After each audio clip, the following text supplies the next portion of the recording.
Athlete builder back at it. Just Jim Beebe today. This one's going to be kind of a wild ride. It's real time and it's unusual. So let's talk about what we're doing and why and how this all is going to unfold. I'm pretty excited about it, a little nervous about it, and it's going to be really, really applicable. So today's May 29th, real time. This episode is supposed to launch on a Monday, a few Mondays down the road. Here's what we do here. This is real. So we always like to have a couple episodes in the bank. We record every Monday night, and then the following Monday we post the next week's episode. We usually have two or three in reserve in case something happens. We're never stuck. Well, what's cool and not cool, what's cool is that one of our future guests, this awesome dude, he's got a little problem in that he's in the Western Conference Finals in basketball. So he's at the highest level of his sport. And consequently, since they keep winning, we have to reschedule a little bit. Totally makes sense, right? Also supposed to record on Monday. Something happened and things got pushed back. So there's life that happens. There's cool things that happens.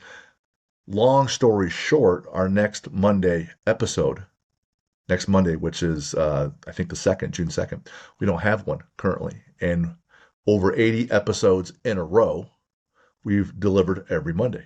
There hasn't been a Monday where we didn't have one. And what's that like? That creates some pressure.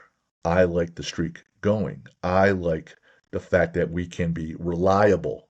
We talk about that with our athletes, consistently checking boxes and hitting the marks. So what happens? You feel a little bit more pressure. Add in the fact that June 7th is our Athlete Builder Summit. We've been rounding people up for that. Things are coming along. Things are always ups and downs there. And then we add in sports performance, which is changing because next week we add morning classes. And there's always things in influx. People are on vacation. People's jobs are changing. There's all this going on, and it's all happening at once. And we still need an episode. And I was talking to Jen. She's like, man, that's a lot of pressure. Add in the fact that I'm adding all this volume. If you know or don't know, I've been doing this preparation for this New York City SEAL swim. So the volume there is increasing. We did Murph last Saturday.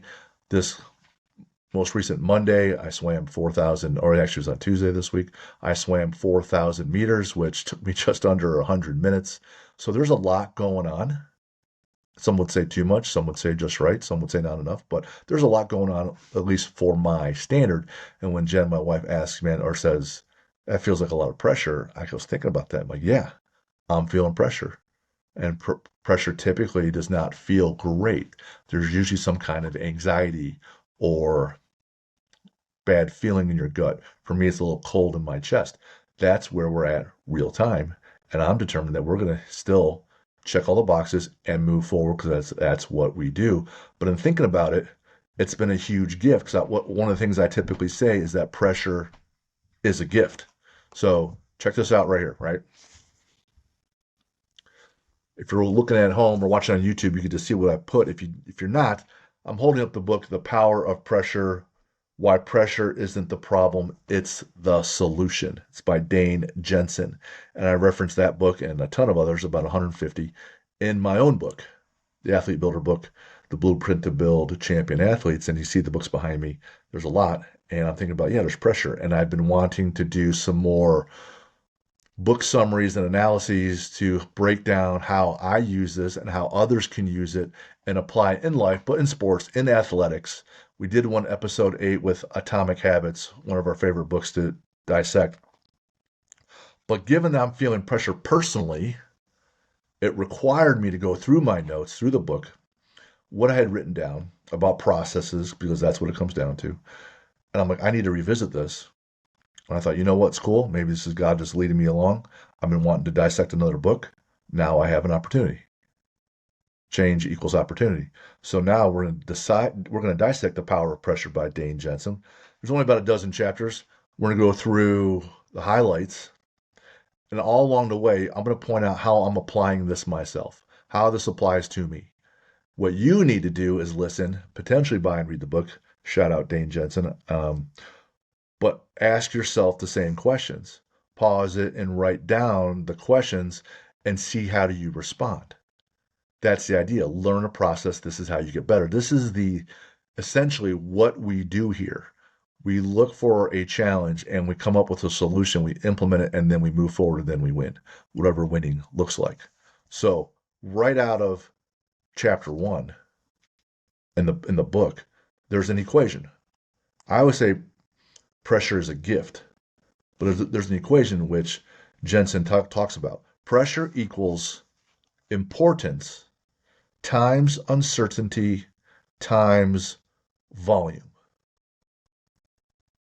Pressure equals importance times uncertainty times volume. That's the game we got to play. You must play the game to impact the outcome. Importance. So talk about that. It's not really the task that people are worried about. It's the end result. I had this New York City SEAL swim. What is that? August 16th.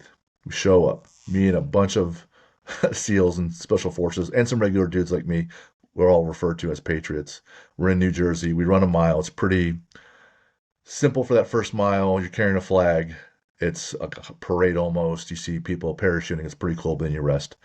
Once you finish that first mile, you're at this bridge. You pop on your fins. You jump in the Hudson River, and you swim towards this barge, which is floating and anchored right by the Statue of Liberty. It's a little bit under a mile swim. You get there. You climb up the ladders. You're on the barge. Everyone's there. There's about 400 of us plus helpers, and you do 100 push-ups and 22 pull-ups. 100 push-ups just because it's kind of hard. 22 because statistically daily 22 veterans commit suicide from PTSD and trauma.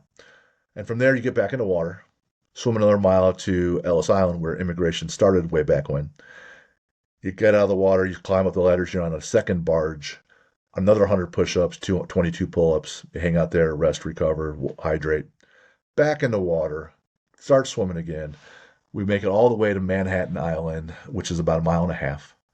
And from there, clean up, dry off, put your shoes back on. Another 1 mile run to the World Trade Center, 100 push-ups, 22 pull-ups, and then you're done. All the speeches occur there. You're at the World Trade Center with your flags. Everyone's walking around, and it's an awesome time. We're raising money. Last year, we raised over $700,000 for the Naval Special Warfare Foundation. So that's the event, right? So when I talk about pressure equals the importance times uncertainty times volume, the importance, you're thinking about the event, right? You're thinking about the event of a heavy back squat or a basketball game you're about to play. I'm not sitting there thinking about my kicking or my stroke when I'm in the water. If I just think about that, stroke, kick, breathe, well, that's not really that scary. But that's part of the deal, right? The importance, the uncertainty is the natural response is to flee. And if we can't flee, then pressure increases. We must learn how to address that. The uncertainty is we don't know what's going to happen. We don't know how the basketball game is going to go. We don't know how the final exam is going to go. And the volume, how much is going on? I just listed 4 different things that are going on. So globally in my life, volume's pretty high on stress. But on the day of, or as I get closer to that swim, I feel more internal stress. Why? Why I have less time to prepare? It's getting more real. Right now, I'm about a little bit over 80 days out. So as I'm getting closer, I'm like, shoot, this is going to be real soon. I don't have 10 months to prepare where I can feel comfortable about it. So that's where the volume comes in. And what happens is when you're under the stress, the performance, it impairs your performance, obviously. It drains your energy, emotions get kicked in there, and you don't feel so good. So what's the point of the book? What's the point of this whole episode? How are we going to identify these things? How do you deal with it? How do you handle it? How do you get better? And the better you handle these moments, your performance goes up. That's now your new level. You level up. That's your new standard. You operate at that level. And if you're like me, you look for the next one. I like what he did here in chapter 2, blood, sweat, and breathe. Here's a little nerd stuff, all right? We're not going to get that nerdy on this today, but here's a little nerd thing. So got to learn something here. Sympathetic system and the parasympathetic system. You may have heard this, you may not have. Some of the smart people like to throw it around. You don't really need to know these words, but we're going to teach you anyway. So sympathetic system, this revs the body up. It's adding gas on how you feel with your stress. It revs things up, right? You're getting more and more emotional. This is your natural response in your nervous system. If you're worried about final exams, you're getting close. You get more and more nervous, right? You got a big meeting come up with the boss. You got the big game coming up. I had the big swim coming up. my nervous system recognizes that it's revving up. And as you get closer to game day, it revs up even higher. The parasympathetic system is what pulls you back and calms you down and gets you back to neutral. When that pendulum swings really far to the sympathetic system, the parasympathetic system pulls you back to neutral so you can recover. If you're anything like me, after I finish final exams, what I tell people is I just go back and sit in my room at the fraternity and I just sit in the couch and I just stare at the wall. I've been going nonstop, learn, or relearn, or practice. Then you go spit out all the information. You're so wrecked, I would just go back and sit on the couch. What's that like in real life? When I first started the gym, I had these investors or these lenders, and I had to borrow at an ungodly interest rate, but it's what I could afford and what I could get. So I did that, and every quarter I had to make this huge interest payment, and I was always sweating it. And I made every one of them, but the next day I didn't realize this, but once I mailed that check and I knew the money was there. The next day, or even that same afternoon, I literally felt taller. I felt taller walking back into the gym. I was so much more relaxed. My parasympathetic system is bringing me back. So that's the nerd piece, right? When you got to learn about what we're doing here today. Stress, what really just tells us or you or me is that what's about to happen next is important. If you listen to Diggs, last week's episode, he just says, let's just reframe stress. Let's call it, hey, I'm excited. But really this tells you what's happening next is important. All right. So for this entire episode, if you want the Cliff Notes version, here's what it's going to boil down to. We get tunnel vision, so look around and hone in on the absolute priority. That's being one of the tools for handling stress. Long term, pull yourself out and take in more data. What does that mean? Well, when we had Jeff Saturday on, I asked him, how do you handle stress on big games? He goes, I just work so much more during the week that I didn't feel the stress on big games.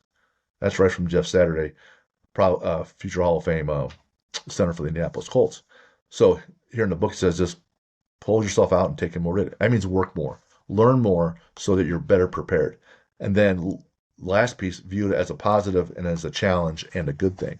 So you just simply reframe it. So you want to turn the whole thing off.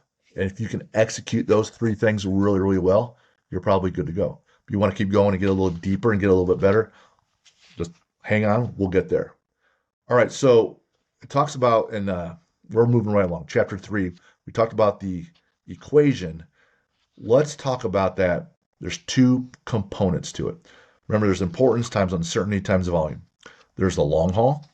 How do you handle the stress long term with your everyday life? And then there's peak moments, short term, today, next hour, in this game, the next play. We're going to break down long term first, and then we'll break down short term right there in the peak moments. Here's how you handle it. Here's what you do. Write these things down, apply it to yourself, adjust, get better. So, long haul, connect with why it matters. That's how you handle the importance piece. The uncertainty, how do you handle that? We're going to embrace the inevitable uncertainty. We're going to look for uncertainty. We're going to make up uncertainty so we can prepare for that. And then the volume. He simply wrote, consciously fuel and recover. How do you handle the stress? Keep doing what you're doing, eat right, and sleep. Okay? So let's talk about this. Long haul. Remember the equation, importance times uncertainty times volume. Long haul. Talking about importance. Why it matters. If you go through my book, there's a chapter called The 7 Levels of Why. Why does this matter? So if I break it down, why am I swimming in this thing? Number of reasons. 1, I'm patriotic, want to help out the military. 2, it's cool. It is straight up, it's cool. You're swimming to the Statue of Liberty and you take a picture there, like while you're in the water, like someone's taking a picture or a video. It's cool. It's awesome. 3, in my mind, way back in the day after I graduated college, I thought I would like to contribute to the military, maybe special forces. You see a cool Navy SEAL movie. I'm like, oh man, that looks neat. Could I do that? Who knows? At 50? No. But now I'm actually doing a task alongside them. Feels neat, right? 4, this is real. I'm known as a strength athlete, and I have been for years, strongman powerlifting. I'm going to prove to myself, to so many others, that I can take someone at 50 years old, someone who hasn't been swimming since he was a kid, a strength athlete who was 319 pounds. I'm going to apply all the things about mindset, knowledge, teammates, nutrition, recovery, and training to make someone that can swim across this Hudson River and do it. I'm going to prove the philosophies work, right? For family and friends in faith, I'm going to show people, hey, I'm nothing special. I'm doing this. You can be a better version of yourself. Do it. My own kids, Jen's kids, my wife, the people at my gym. Hey, you guys are coming in. You guys want to be inspired. You guys want to get better. Trying to lead from the front. I'm going to do some things that are hard. I'm going to show people that hard things can happen. You just chip away at it, and this is how you do it. Right? So right then and there, those are my 7 levels of why. When they talk about it here in the book, they also point out, and this is absolutely true, purpose is not an all-encompassing thing that provides endless energy. Just because I have those whys and a whole bunch of others, I don't feel energetic every day to go get in the pool or go lift and do pull-ups. Absolutely true. What's your process then when you don't feel like doing it? Hopefully your discipline kicks over and you still do it. Sometimes I'll put on a motivational tape, video, music. I'll talk to my wife. She'll come on, let's go, right? I'll revisit some things. I'll revisit my whys, my notes in my book. And then I'll watch a video like actually what's going to happen. And I'm like, holy shit, I could die in this river. I found this a little bit more motivation to go practice and prepare for some more. So for a long haul, you need multiple instances and reminders of your purpose and why, right? And there's core whys. So there's the 7 levels of why that I walk you through. They walk you through a couple different things: growth, contribution, connection, etc. So for the growth piece, why are you doing these things? Remember, this is going to answer the component on importance. What's your North Star? How is this pressure helping me grow? Will enduring this pressure help others? Will this pressure bring me closer to those I care about?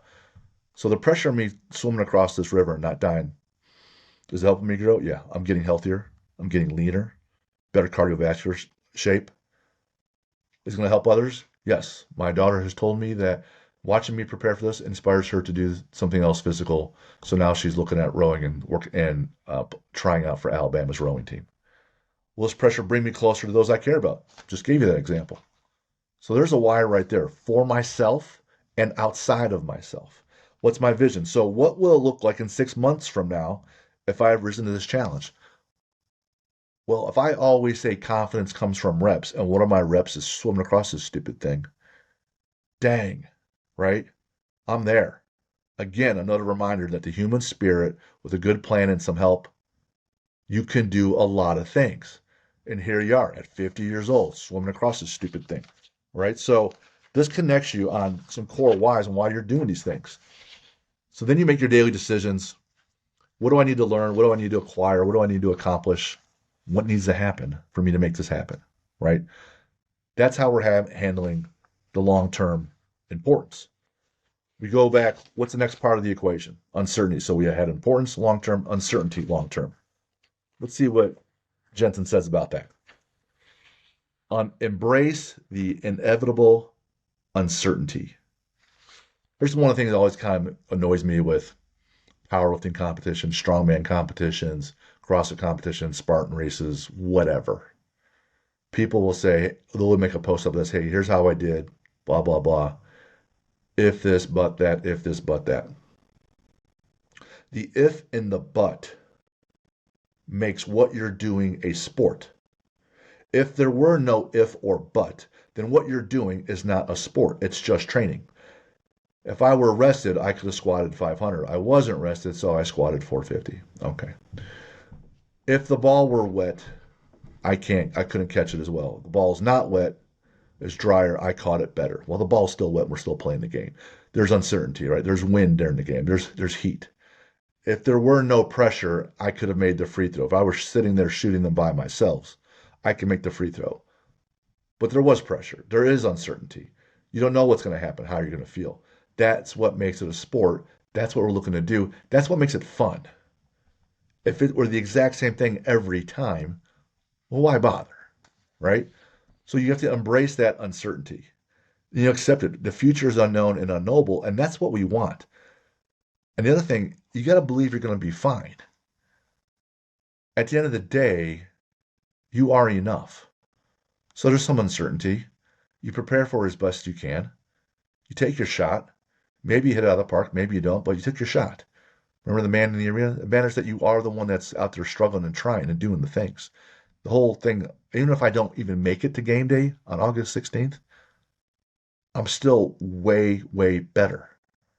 Like on Monday, I swam 4,000 meters. It's just under 100 minutes. Like I'm way better.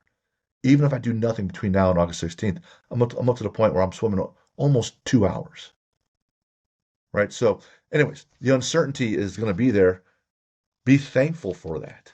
Gives you a chance to grow then as well. All right, so there's two components, right? There's the uncertainty. We talked about importance. What's the third component? Who's playing along at home? Volume. Volume. All he said here was this. Long term. Like I started preparing for the swim 15 months in advance. Long term. I'm running my own business. Published a book. I have my podcast. I got 6 kids. I got to travel the country to see them. Running our gym. Long term. How do you handle pressure? Eat well and get a ton of sleep. That's it. Right? So you do all the things tactically during the day to prepare. You're doing the work. Assuming you're doing the work. Eat really well and get a bunch of sleep. Now, how obvious is that, and how much do we not do that? How much is our food processed, etc.? How many nights in a row do you get bad sleep, right? But long-term to handle stress, statistically, empirically, eat well and get a lot of sleep. All right, pretty easy. That I wasn't really that wowed by that piece, but sadly, it's still absolutely true.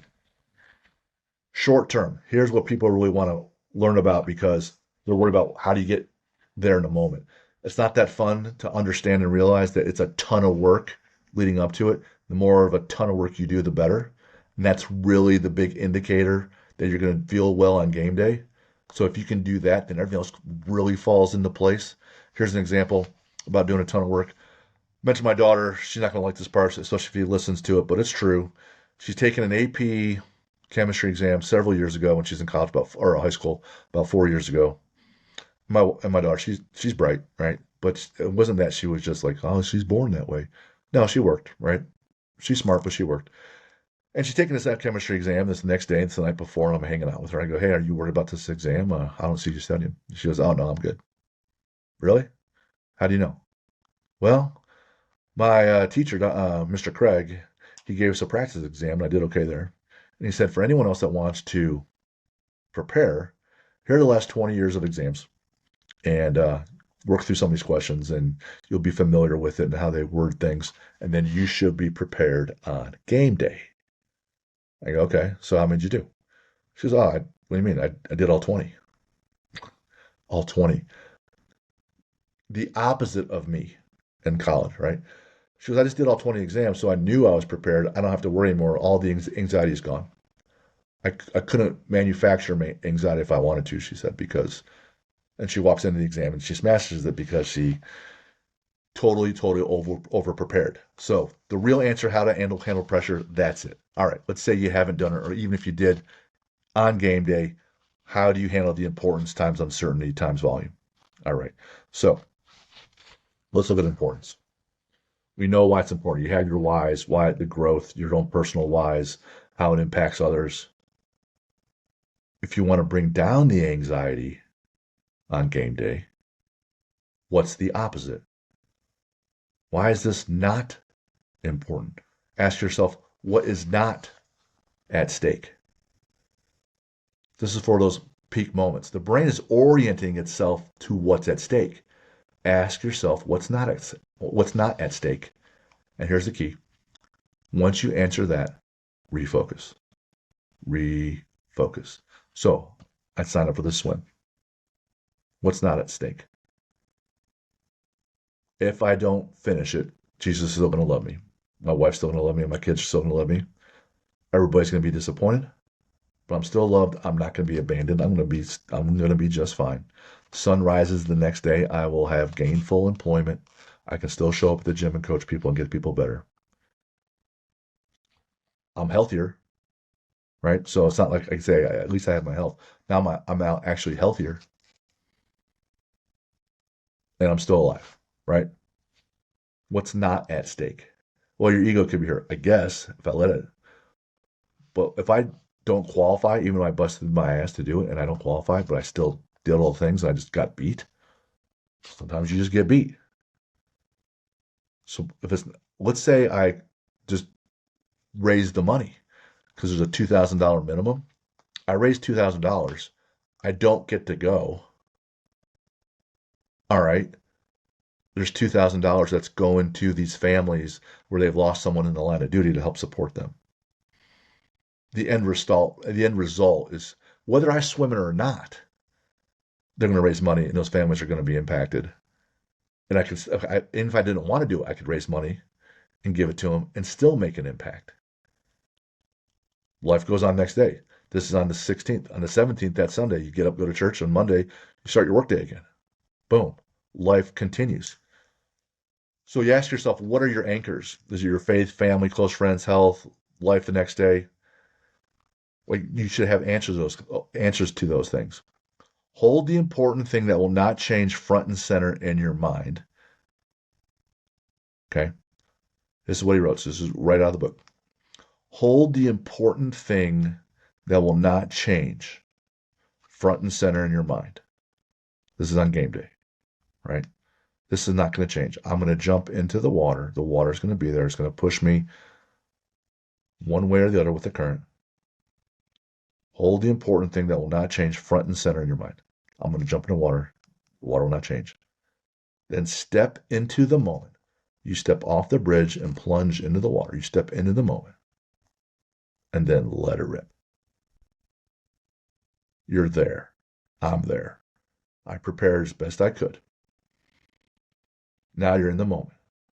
What other option do you have? You step into the moment and let it rip. That goes right into what is your next step? Take direct action, right? Importance times uncertainty times volume. Take direct action. This is in the moment. Uncertainty is at its peak. I'm going to jump in the water. What's going to happen? How cold is that going to feel? Breathe. Breathe. All right. What is my job? Find a target of what I'm swimming towards. Look for a target. Look for a reference point on the side I'm going to be breathing. I breathe on my left side mostly. Find reference point on my left. Look ahead where I want to go. That's my job. Take a look around you. Anyone near me? Have my target. My mantra, move forward. Move forward. Breathe, target, move forward. Stroke, stroke, kick, kick, breathe, essentially. Breathe, target, mantra, go. Right? You're a linebacker. You're on defense. The play has been called. You're believing it's a run play. You're going through all your checks. Who's in motion? Are the tight end in motion? Are the receivers in motion? Where's the back at? You think it's a run play. Your strong side, your weak side, you're in the middle, whatever. What are your checks? Find your target. What am I supposed to do in this next play? Breathe. Let her rip. It's a little more on a team sport like that. If I'm good enough, if I'm the linebacker, it's a little more involved. What's my job? What are the jobs of the people around me? The defensive line in front of me could be out of position. If I'm smart enough, I've prepared long enough and hard enough, I can move the D end over if they're out of position, or the D tackle. If the linebacker next to me is a little bit off, I could be calling out all the changes like 𝗧𝗵𝗵𝗀𝗀 would do. You're calling those things out, target, target. You're also signaling all the other targets for people around you so they are more focused. You see the point? You want to be focused and those around you focus. And for me, I'm more of an individual sport in this moment. But if you're in a team sport, get those around you ready.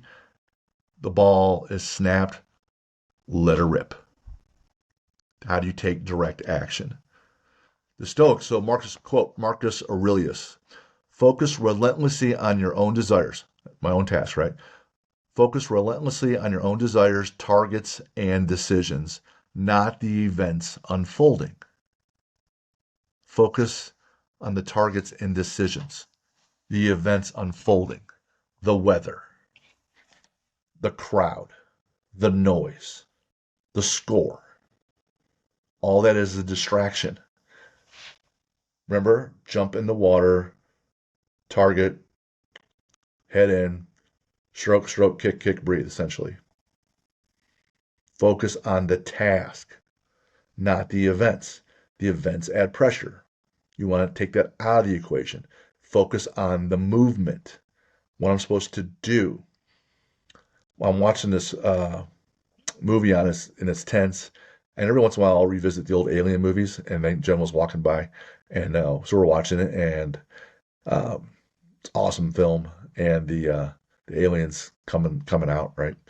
And you're nervous, and you see it, right?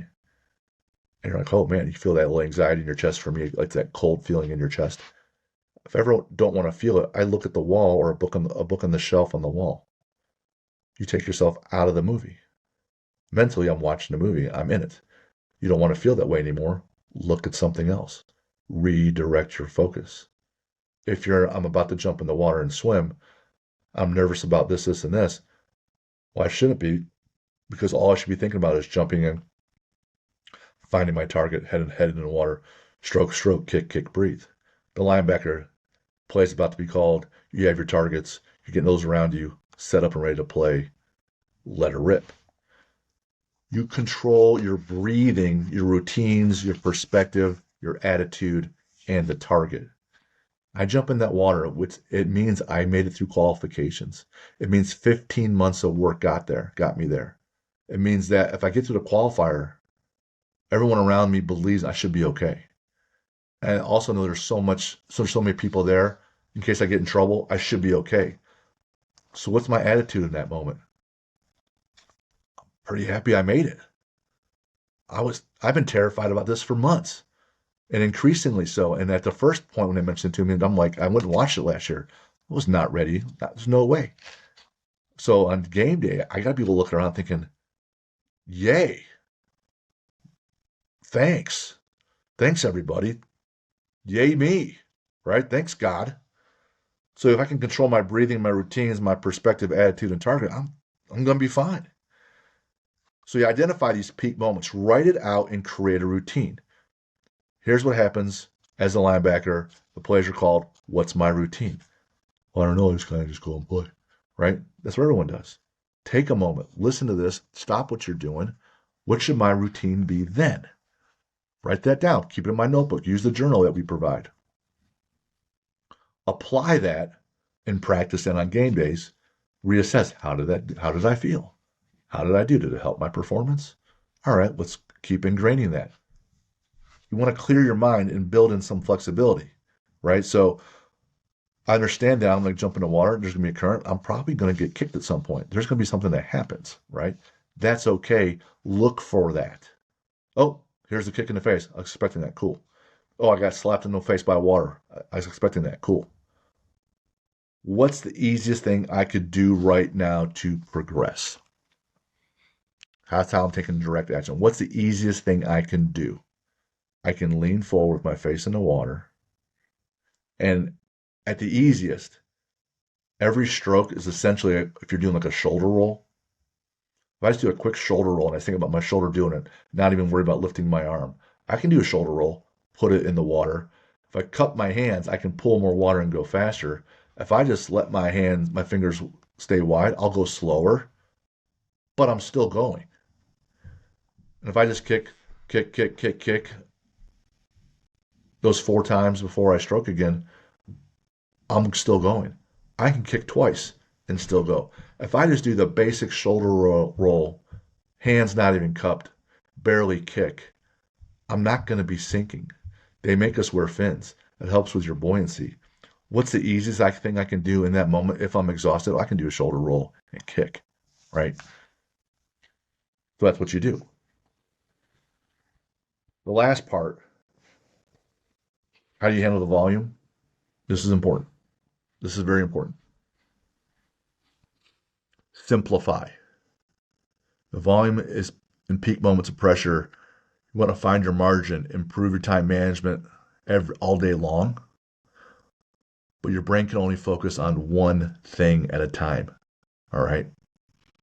Simplify. You got your school and your job. That's one thing. Your school or your job, right? You got your athletics, being physical. Then you got your social life. Pick two. Pick two. Simplify. What can I tilt one way or the other and prioritize? What can I throw away during game week? What can I throw away on game day? What can I throw away in the moment? What can I throw away and simplify and focus? What I'm doing right now, is this going to help me grow? Is it going to help or hurt my performance? What can I simplify? Alex Honnold, hope I said his name right. Free Solo is a show on Netflix. If you know what free solo means, it means you're climbing a rock. You're doing rock climbing and there's no rope. Let go equals death.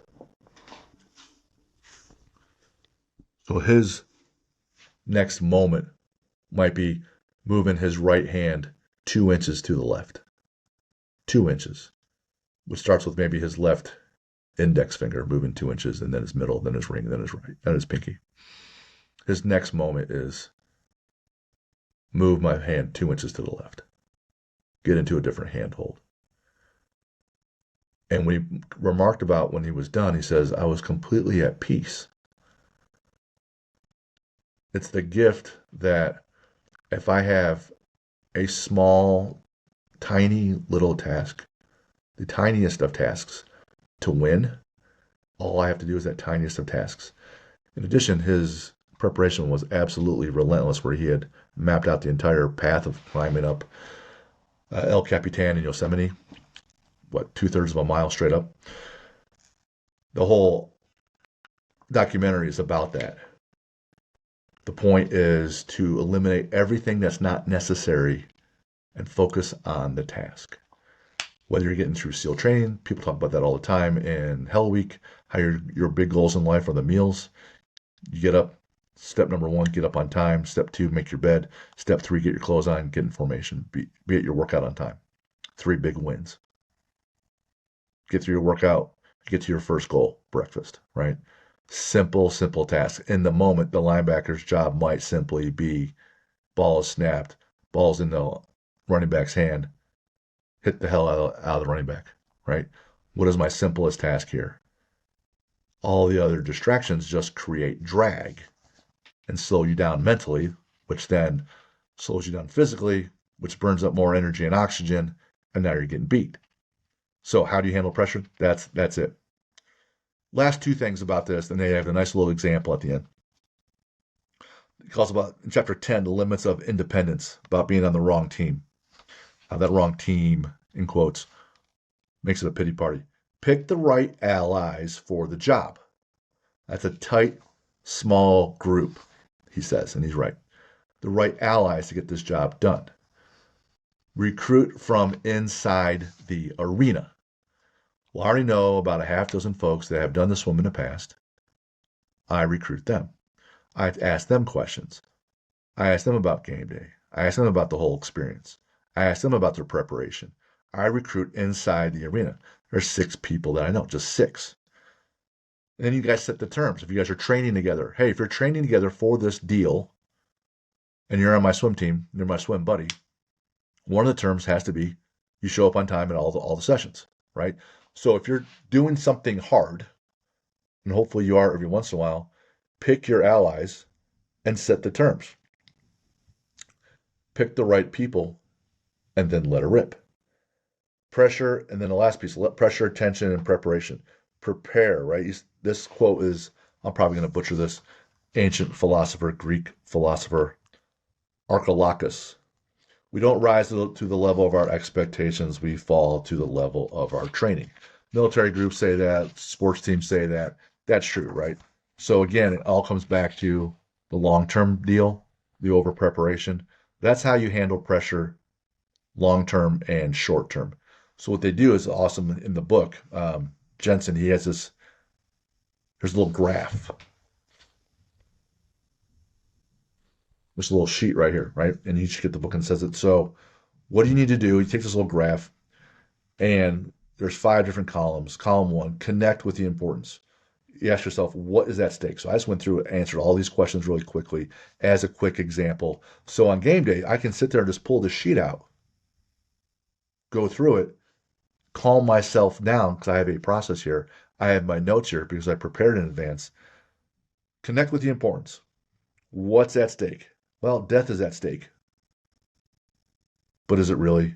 If I got through the qualifier, is death as at stake? No, not really, not as much. Also, there's so many people there to save my life. All right, okay. So death, I don't know. Is my ego at stake? Sure, if I let it. It could simply just be a swing and a miss. That's what's at stake. Why do these things matter to me? That's the next question under importance. You know what? Like I said, I work out and compete with the SEAL community. Um, Leading my family and friends, people at my gym, the public proof that what I say and what we all do together works. Doing it for my country, raise money, and you know what? It's just cool. So that's why it's important. This is what, hey, so on game day, hey man, this is just cool. This is why I'm doing it. Prepare for activation. Column 2. How is your body going to feel under pressure? Well, I usually feel jittery when I'm under pressure. What's that feel like? I get this cold feeling in my chest. What's that also feel like? I'm gonna have to run to the bathroom, so I'm probably feeling like I have to shit my pants, right? But you do that 3 or 4 times in the morning, you're good to go.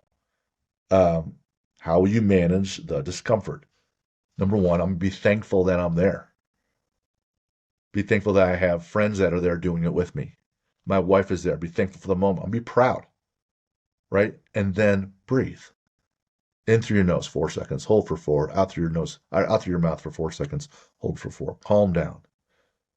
Next, build certainty. Because remember, we talked about uncertainty. Build certainty. What is your average? What can you count on? On average, I can go slow and steady. Do I need to red line and go really fast and beat people? No. I can go slow and steady. I know I can do that. So then he says, what is your serve? What can you directly control in the moment? Stroke, stroke, kick, kick, breathe. Right? I can just plod along. I know that we just did Murph last Saturday. I wanted a pain reference point. I felt like I kind of redlined early because it's totally different than swimming, the running, push-ups, pull-ups, and air squats. And I know at the end, when I was exhausted, I could still do a pull-up at a time, hop off the bar for 5 seconds, 3 seconds, do another pull-up, and I still was able to crank out sets of 20. So when I'm crushed, I can still do that, get through those reps, and I can plod along. So, hey, at my worst, what can I count on to do that? Then I know I can do that. So that's the level of my training. That's what I will default to. At my worst, I know I can do that, and that's what I do. That creates some comfort.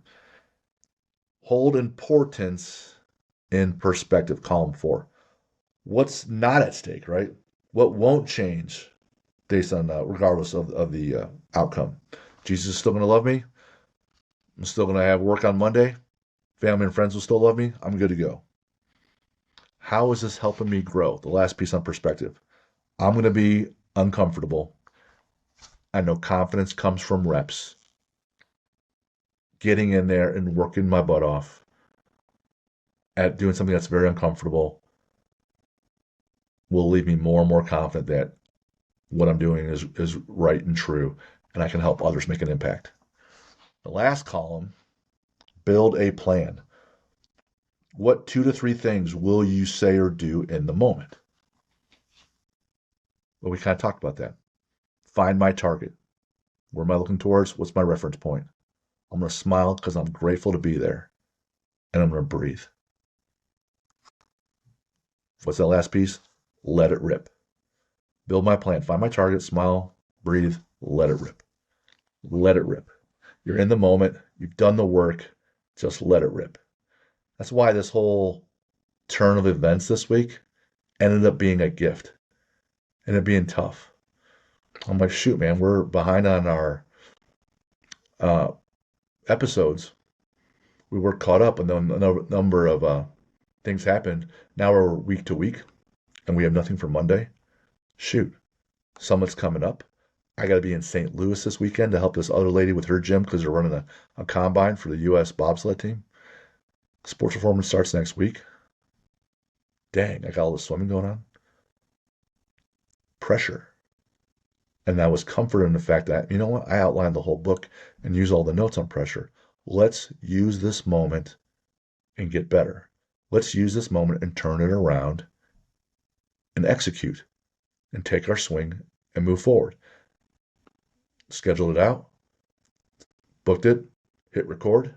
Here we are. It's game day right now. Just let it rip and go. So hopefully you guys found this helpful. I get a lot of questions about pressure, usually face to face. That's why I wanted to put this out there as well. Keep sending in your emails. info@athlete-builder.com. Check us out. Hopefully you're getting the 2-minute drill newsletter. Be looking around. Keep sending us more messages. We want to help. We want to make an impact. So that's our message for the week. Have a good one. See ya.